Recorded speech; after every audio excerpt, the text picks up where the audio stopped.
Hello. Today is April 22nd, 2013. We're at the Stanford headquarters of the Jewish Historical Society of Fairfield County. And this interview is in conjunction with the Veteran History Project of the Library of Congress. Our interviewee today is a well-known Stanford figure, Harold T. Klein, better known as Doc Klein, who in 5 months will be 100 years of age. So we'll turn to him now and find out something about his background. Okay, Doc.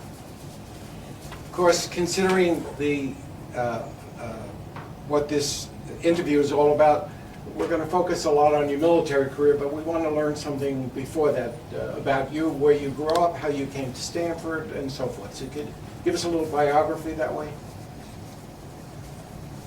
Well, if it wasn't for the Marine Corps and the service, I would never have heard of Stanford. I went to the USO at the end of my active military career in New York. And I was friendly with several of the girls there. And one of them I liked very much. She says, you know, I heard you're leaving. I said, yeah, I'm going to some strange place up in Connecticut. My father said, watch out for that place because they give you tickets on that road all the time. She says, but I have a friend up there that I'd like you to meet. And perhaps she can introduce you to the people in the area. The friend was my wife's sister, Ruth Sosnowitz. I called up Ruth, she was very nice. We went out on a date, we had fun. And the next time I called her for a date, she said, I'm sorry, I can't go with you because I'm engaged. She says, however, my sister is visiting from college. Maybe you'd like to go out with her. I said, what's she like? She said, I'll turn you over to my mother. Her mother was a lovely lady. I liked her very much, and she said, I think you're going to like Jean. She said, take a chance. So I went out with her, and as a result, she became my wife. So if it wasn't for the service, I wouldn't have known about Stanford, I wouldn't have known about my wife, and I've had a lovely 67 years since with this lovely Stanfordite. Good for you. Okay, so let's back up, 67 years or more before that. Where were you born? Where did you grow up? Where did you go to school, and so forth? I was born in Chicago. We travel a lot. As a matter of fact, my father was one of the early people in the moving picture industry. We moved out to California. I went to elementary school there for a while. He was the president of the Kaplan Film Company. And after that, we migrated to Brooklyn. I went to elementary school in Brooklyn, high school, went to college, spent most of my early years in Brooklyn. And I went back to Chicago for medical school. And then I came back to Brooklyn because the Kings County Hospital was one of the finest internships in the country. From there, when I completed that, it was just the time that the war was commencing, and I volunteered to go into the service because I felt that if I volunteered, I had more ability to select what I liked. The main thing was that I wanted to select something that I didn't have to march. As a result, even though I was in the Navy and hopefully destined for a ship, I ended up in the Marine Corps. I remember the day that I went to check into Quantico, I left Kings County Hospital in a snowstorm March 1st. Was it the 1st or the 11th? March 11th. Snowstorm. It was a horrible time getting there. I had to change these cleats on my skid chains several times before I got there. Anyway, that was the beginning of my career in the Marine Corps. You actually enlisted prior to Pearl Harbor. Yes. I was already in training when Pearl Harbor took place. I remember the day of Pearl Harbor, I was sitting in a restaurant with my father. I had visited New York, and we were in a restaurant in Brooklyn, and I remember hearing the report of the Pearl Harbor disaster. So when you first went into the service, tell us a little bit about training and... The training was very, very severe. It was a regular Marine Corps training. Even though you were a doctor, you did everything that everybody else did. And of course, when I finished my training there, and subsequently you'll find out I ended up in the Ensign's Raiders, you'll find that I had additional training there, which was equivalent to the most active training that you get nowadays. What do they call these Navy SEALs? We preceded them. And you got into the Marines, you said, and you picked an area you thought there would be less marching. I didn't get in by choice. I was put in the Marines, and I got into the Ensign's Raiders not by choice. The reason I got into that particular situation was I was on a very fancy cruise ship with my Marine outfit. We were going into the Caribbean to take Martinique, which was a free French island, which was a whatchamacallit French island. We were going to take Martinique. Vichy. But the ship stopped in one of the ports in Carolina, and right next to our ship was a World War I destroyer taken over by our Navy. And they carried somebody off that destroyer in a stretcher basket, and we found out it was the medical officer of that ship. It was Dr. Weber, who I happen to know from Kings County, and he had chronic seasickness so severe that they had to take him off in a stretcher. We all thought it was a great joke. I included the fact that it was a joke. The joke was on me because I was given the order to take over his particular job on that same old bucket, to string him. It was a World War I English destroyer, which we took over for the Navy. So that's how I got into the Ensign's Raiders. And that's where I really got the book thrown at me. So give us sort of a chronology of your time after your training and so forth, and combat experience and so forth, as best as you can. Well, briefly, after very heavy training with this on this ship and with the Raiders,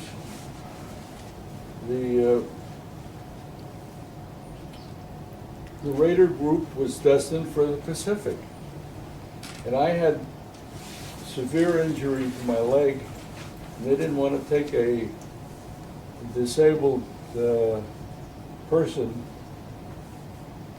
onto this hazardous duty. So I was transferred from that outfit to another outfit. They went out. They went to the Pacific. Unfortunately, the guy that took my place was killed. So that was one situation where I came close to it and avoided it. Anyway. Now, were you actually in Edson's Raiders? Oh, yes. Uh-huh. I was in there for a long time. That's how I injured my knee. We had to do all these training things with the ropes and climbing down ships and carrying. Actually, in those days, people in the medical corps weren't supposed to have arms. But they found, by international law, I think we were not supposed to carry arms. But they found that they were shooting, the Japs were shooting our people, and they were particularly shooting the medical people because they would set up these units of injured with white blankets, and they would use those white blankets as targets. So they unarmed us. So I then started to wear a .45, and I started to carry a gun. It was a rifle with a big magazine and a folding base. I forget the name of the gun, but I didn't like it very much, but I had to carry it. And then I was destined, a lot of things happened before I got to the Pacific. But you want to talk about the Pacific? Well, let me just back up a minute to Edson's Raiders. This was a Marine unit. Yeah. And you were a Navy doctor assigned to a Marine unit. The Marines did not have their own doctors. They were Navy doctors because the Marines were part of the Navy. Mm-hmm. And does that answer your question? Yes, yeah. So now, where was your first exposure to combat yourself? When I got out to the Pacific in a fancy ship, the Whirling. The Navy took over the fancy cruise ships from the Pacific. And on my way out to Samoa, I was on this cruise ship. We were followed by a submarine. We were dodging a Japanese submarine. So that was the first contact with the enemy. Then after that, I was at Samoa for a while, and then I was put into another outfit. We went to several different islands. We went to a free French island called Elissa, and then I was shipped to the Gilberts. I went into the Gilbert campaign with I was on an island. We went into an island next to Tarawa. That was Apamama. That was part of the Gilbert campaign. And we hit several little islands. That was most of your time aboard a hospital ship? No, land? I was with the Marine Corps. Uh-huh. We were on land. We were getting bombed every night. As a matter of fact, a very funny incident about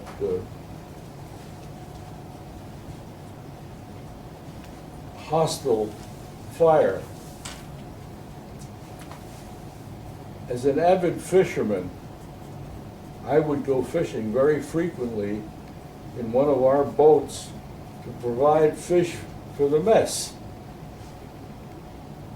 A plane comes over and starts strafing us. It was friendly fire. This son of a gun was one of our planes firing at us. We were waving and all that, and we finally waved him off. He made a couple of passes at us. But we slept in foxholes and things like that. We were getting bombed every night. Yeah. You want a humorous incident? Of course. We had elements of our Marine groups all over these islands. In other words, we weren't in one little camp, we went to different places, and I had to go around to these different places and do whatever I had to do medically. I had a Jeep for that. But one of the situations, I got a call that somebody was hit by one of these overnight bombs, and I had to get out into the jungle. And the only way I could get out was by a tank. So I get into this tank, and I'm in the opening of the tank. You know, what do they call those openings? The hatch. The hatch. I'm standing in the hatch, holding this myself in the hatch, going through the jungle in this tank, and I have my medical bag hanging over my neck. And what do you think it's doing? It's hitting me very seriously. So I was laid up after I would think I was sicker than the guy that was hit by the bomb. But anyway, we were subjected to illnesses too. As a matter of fact, we went into the Gilbert campaign, we were all sick with dengue.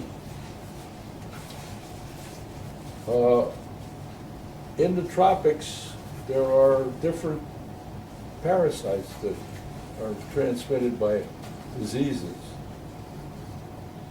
A lot of us got filariasis. I got filariasis. So when things quieted down, I was shipped back to the States with a group of these guys with filariasis. So that's when I left the Pacific. We stopped at Hawaiian Island, and then I went into the San Francisco area. And I was stationed at a Naval Air Station in Alameda. And then I went up to another hospital in Oakland called Oak Knoll. And that's when I went from there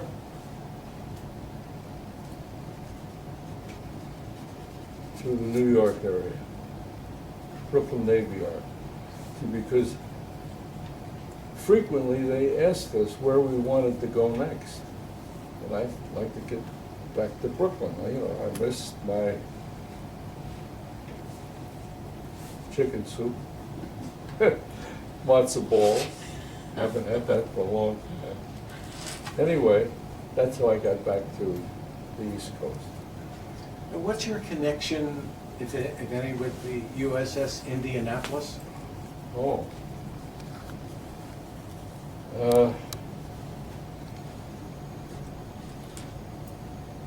We attended a lecture in Sarasota, Florida.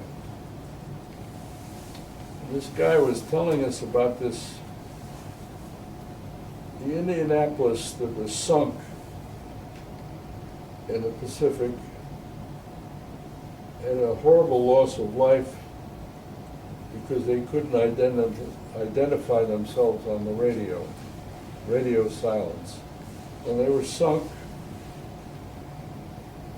they were all subjected to sharks. This was the story of the sinking.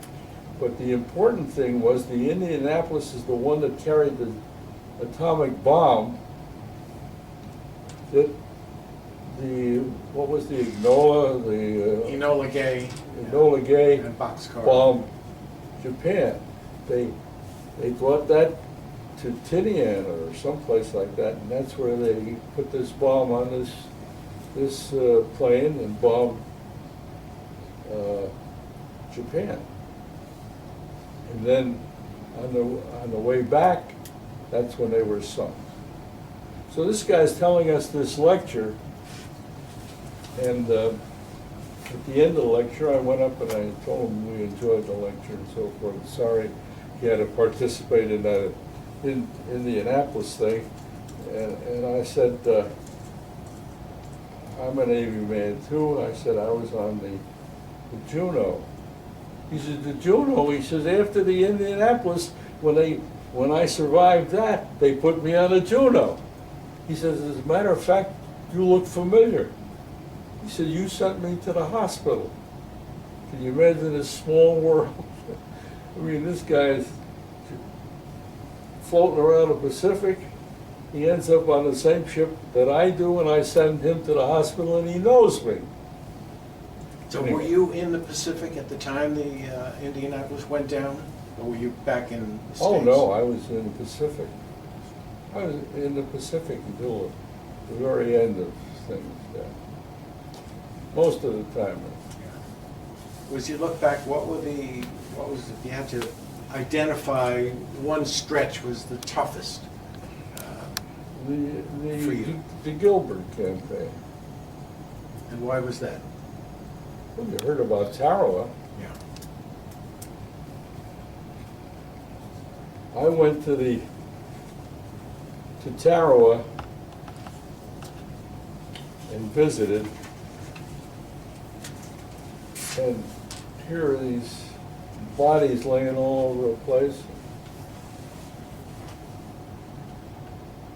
As a medical man, I shouldn't tell this story, it's very unusual, but I took a Jap's head, I mean, one of the dead Japs, put it back, figured I'd get it for a skull, anatomical skull. So I buried it in the ground, figuring that it would be eaten by organisms in the ground, and I'd have a Jap skull to bring back as a token. The pigs must have gotten that, and it disappeared. That's why I never got it. What was the last combat action that you were involved in? Apamama. That's the name of the island I was on. Apamama. Okay. So let's just go back for a minute to something else here. When you first went in the Navy, did you encounter any, whether in training or in your career, any traces of anti-Semitism at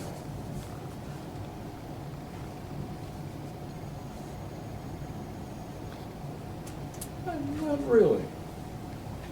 I was telling my wife, most of the people that I was in contact with were nice people. We got along well. We enjoyed each other's presence.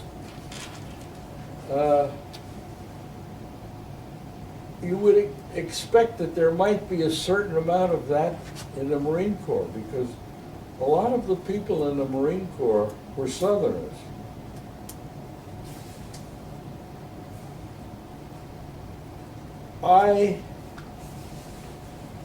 One of my jobs in Edson's Raiders was to go to Paris Island, which was another Marine camp, and examine the people that volunteered for the Edson's Raiders. It was a volunteer outfit. And it was my job to determine whether they were physically able to participate in something that was going to be unusually hazardous. So I had a funny feeling about being a Jew, and a lot of these guys were Southerners. But I didn't run into much animosity. I had a funny feeling about the fact that I was responsible for a lot of these guys getting killed, because I authorized their becoming members of this hazardous organization. So I had a funny feeling about that. But I really didn't run into too much of that. How large a group was this Edson's Raiders? It was a battalion size. Several hundred? Yeah, about that. And were you with them all during your service? Attached to Ed's No, attorneys? no. Was with a lot of other outfits. Oh, no, I moved around. And when they went ashore from landing ships or something, you went with them? Oh, in the States. I didn't leave the States with them, because that's when I was in the hospital with the knee.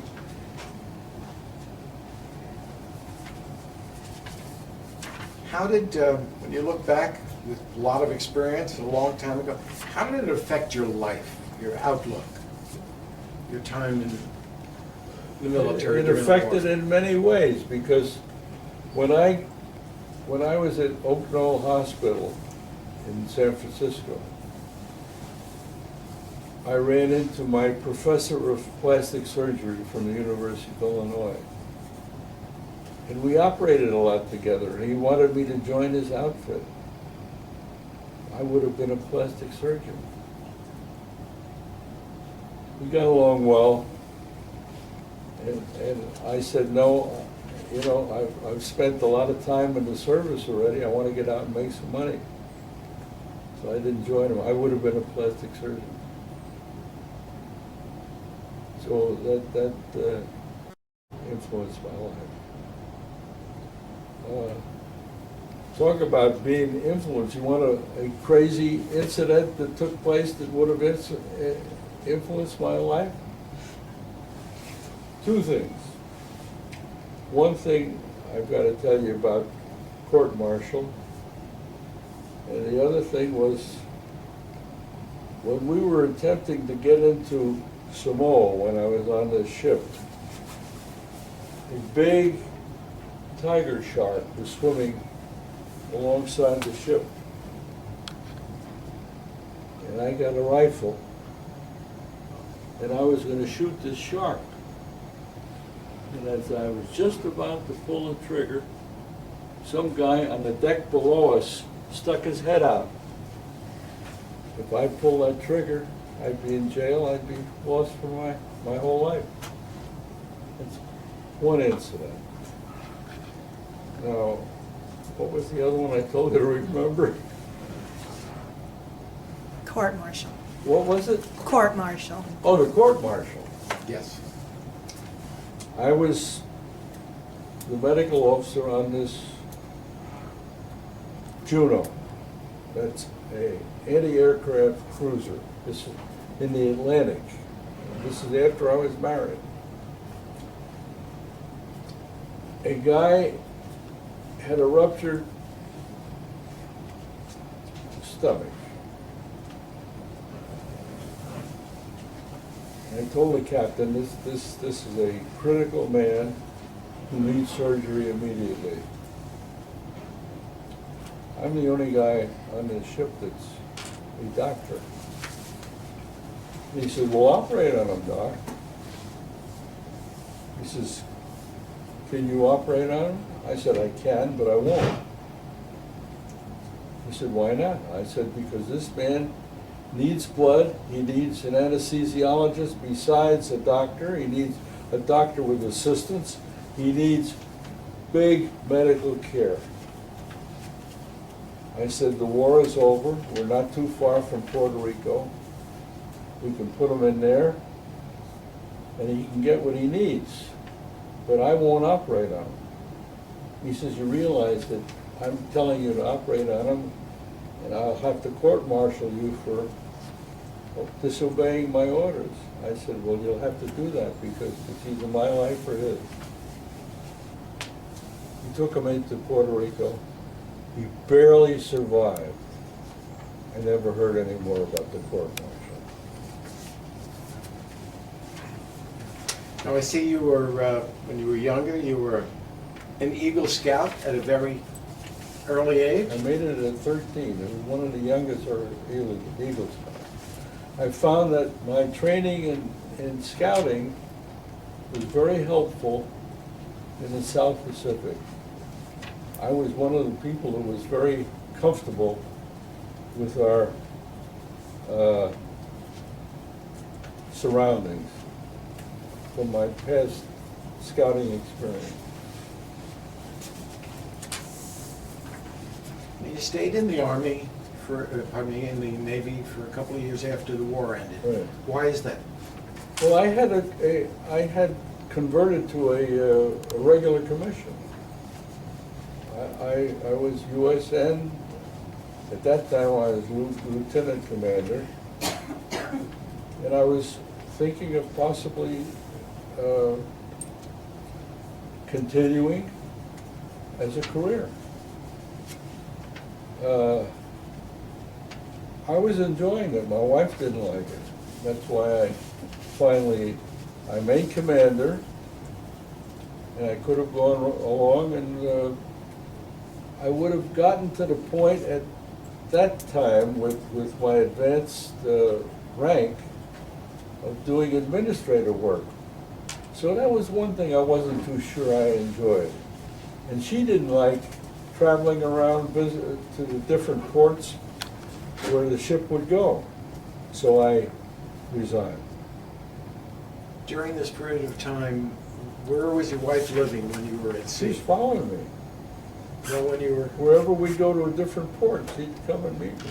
well, did you get married after the war? The war was just over when we got married. The war was over, and we got married. And at that, okay, go ahead. Yeah, well, obviously with what you've done, you saw a lot of trauma. Oh, yeah. Did it affect you in any way afterwards? Dreams, or recollections, and so forth, or could you put it behind you? Well, as a medical man, you see trauma all the time. I would say it's routine medical stuff. I'll tell you a incident, you know, you're talking about politics and so forth. An interesting incident. When we made this landing, we took our stuff ashore. But we had no place to do any surgery or anything unless it was in a tent. And there was a group of Navy, I forget what they call these guys, they did the mechanical work of the Navy. Seabees? Seabees. Seabees. There was a Seabee group next to ours.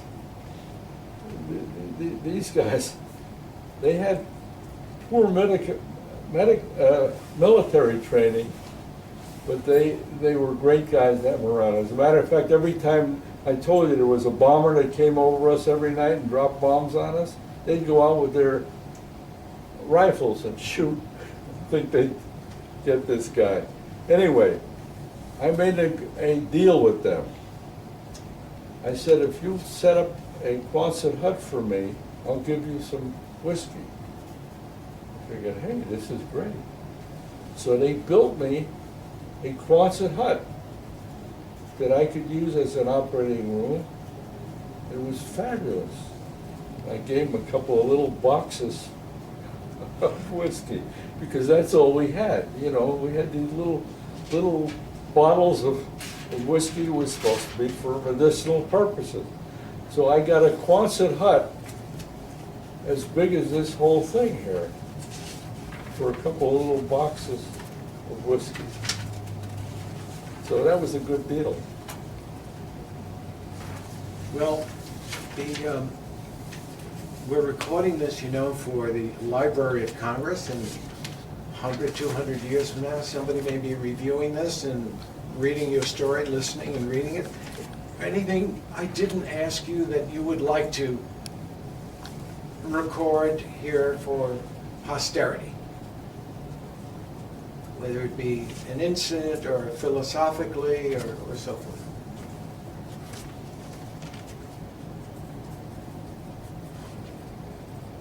Can you remember any, Gene? War as hell. There was another situation there. Yeah. This is another not a humorous incident, it's another incident that I was destined to go on a dive bomber flight. This was when we were still in the States here. I befriended a guy who was the dive bomber. They have to put in so many hours of flight training. And he says, meet me at such and such a time, and I'll take you for a ride. Because I was interested in flying then. As a matter of fact, I had put in for flight training as a flight surgeon.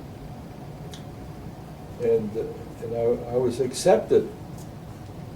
But at that time, they stopped the flight training. They just called you a flight surgeon, and you were a flight surgeon. I wanted to do it to get the flight training. But they stopped the flight training because it became too busy. So this, as a person interested in flight, this friend of mine was going to take me up on his dive bomber, SBD.